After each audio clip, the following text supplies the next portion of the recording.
Overall గా Congress damage అయిపోతుంది కదా. నేను అంత మాట మాట్లాడి ఇక్కడ టీడీపీకి ఊపిరి పోయండి, టీడీపీని బతికించండి, ఆ దిమ్మలు కూల్చండి, ఈ దిమ్మలు కట్టండి అని మాట్లాడుతున్న నేపథ్యం చూస్తుంటే కాంగ్రెస్ జెండాలు ఎగరేయమంటలేడు కదా.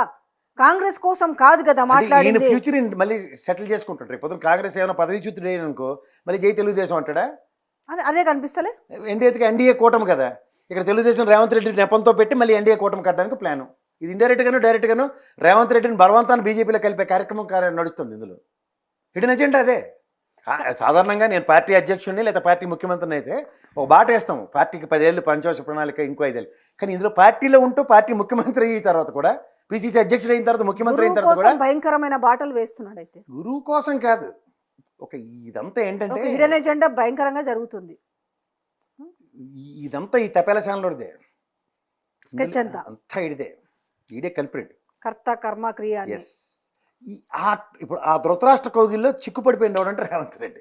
ఇప్పుడు దాని ఏం జరుగుతుంది, ఎలాంటి కాన్సిక్వెన్సెస్ ఉండకుండా ఉండవు కాంగ్రెస్లో. At the cost of DK Shivakumar లాంటి స్పేర్ చేయట్లేదు వాళ్ళు. సిద్ధరామయ్య డీకే శివకుమార్ కన్నా తీసిమార్కాన్లు అయితే కాదు ఇప్పుడు ఉన్నవాళ్ళు ఇక్కడ కాంగ్రెస్లో. వాళ్ళకే దిక్కులే. ఇప్పుడు ఉన్నవే 3 రాష్ట్రాలలో ఊగుతా ఊగిసలాడుతూ కర్ణాటక ఎగిరిపోయేటట్టుగా ఉంది.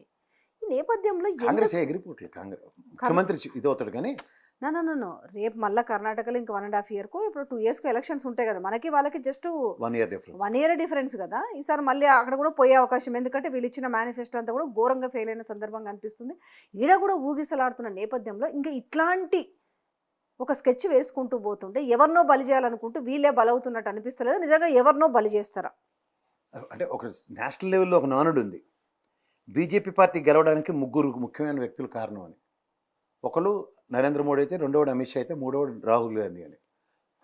సో అంచేత వాళ్ళు పరమానంద శిష్యులు కథలో కూర్చుని కొమ్మని నరుక్కుంటే మనం ఏం చేయలేము.